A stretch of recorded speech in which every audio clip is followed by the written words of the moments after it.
Before we begin, just a quick note. This podcast is produced by qualified financial professionals and is intended to share general information and insights to help expats better understand common financial topics. However, everyone's circumstances are different and regulations can vary by country, so nothing discussed should be taken as personal financial, tax, or investment advice. If you're considering making financial decisions based on anything covered in this episode, we recommend seeking professional advice tailored to your individual situation.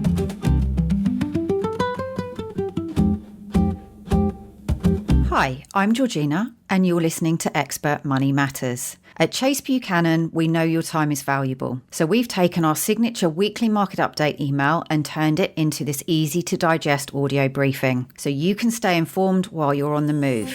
Here is your weekly market update for the 20th of May, 2026. Good morning or good afternoon, depending on where you are in the world. There are a lot of countervailing forces for investors to contend with at the moment. Perhaps not more than usual, but they are certainly pulling harder and harder against each other. More recently, the momentum has been with earnings. Strong earnings upgrades have very much been the order of the day. As a result, while some equity markets have returned to all-time highs, the US stock market is actually a shade cheaper than it was at the start of the year on a 12-month forward price-to-earnings ratio. And that is despite the market having risen by around 8%. In terms of regions and sectors, the US and technology have been the biggest winners. Closer to home, the UK is one of the laggards on the earnings front. From a sector point of view, consumer discretionary and consumer staples are the conspicuous losers. This suggests that at least some of the supply side shock from the Middle East is filtering through to consumers and companies. It may also suggest that in this cycle there has been some inability or reluctance to pass on higher input prices, given the higher inflation we have seen since COVID. Getting into the more technical side, another possible problem with the current rally is that it is being led by a limited number of stocks. In other words, the market's breadth is narrow, and this, along with more retail investors chasing the market and adding to the momentum, largely because of FOMO, fear of missing out, potentially leaves the equity market more vulnerable to a shakeout. Although I must add, this should not be confused with the beginnings of something much worse. One economist we follow, who provides very thought-provoking research, has suggested there are several reasons why the global economy has not rolled over, despite the effects of the supply-side shock from the Middle East. To highlight a few, first, time lags. Oil shocks can take 4 to 6 quarters to become fully apparent.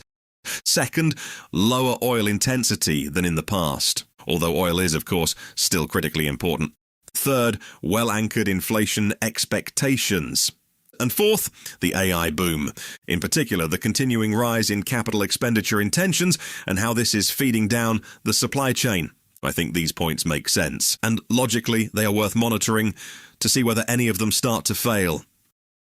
Returning to the Middle East, US-Iran headlines have become more hawkish after President Trump said that time is of the essence and urged Tehran to make a deal. He believes Iran wants a deal and is waiting for them to provide an updated proposal. Otherwise, he has threatened to resume bombing. This comes alongside reporting from Israel's Channel 12, which cited a senior official who said the country is preparing for an imminent resumption of war. That could last for days or even weeks. President Trump was expected to convene a national security meeting on Tuesday to discuss military options. This followed tensions moving higher over the weekend, with the UAE and Saudi Arabia reporting drone incidents. As a result, with a diplomatic stalemate, the risk of renewed hostilities and Iranian threats against Middle East energy facilities, oil prices remain volatile. The main data of interest this week could be the flash PMI data from around the world on Thursday. This is because it gives one of the most up-to-date readings of sentiment. Closer to home in the UK, we had employment data on Tuesday, and inflation data is due today. And on Friday, we have consumer confidence, retail sales, and public finances.